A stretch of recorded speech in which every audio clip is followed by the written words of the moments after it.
Instagram, YouTube, TikTok. Yana bir marta Instagram, YouTube, TikTok. Instagram, YouTube, TikTok. Mana nima uchun cross posting kerak? Bitta video 3 xil planshetkada 3 xil prosmotr yig'gan. Bu nima degani? Kontent yaxshi yoki yomon bo'lishi mumkin emas. Shunchaki kontent o'zini odamini topishi kerak. O'zi kuzatib ko'rsa, hayotda ham shunaqa.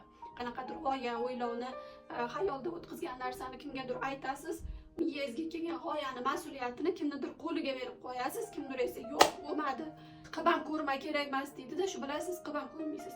Lekin siz ko'ra bilgan narsani kimdir ko'ra bilmasligi mumkin.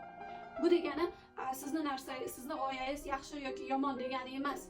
Shunchaki uni ishlamasligini tekshirib ko'rish u sizning mas'uliyatingizda. Mana shu cross posting ham shu narsaga misol bo'la oladi. Sizni g'oyangiz yomon bo'lmasligi mumkin, yaxshi bo'lishi mumkin. Shunchaki o'zini odamini hali topmagan bo'lishi mumkin.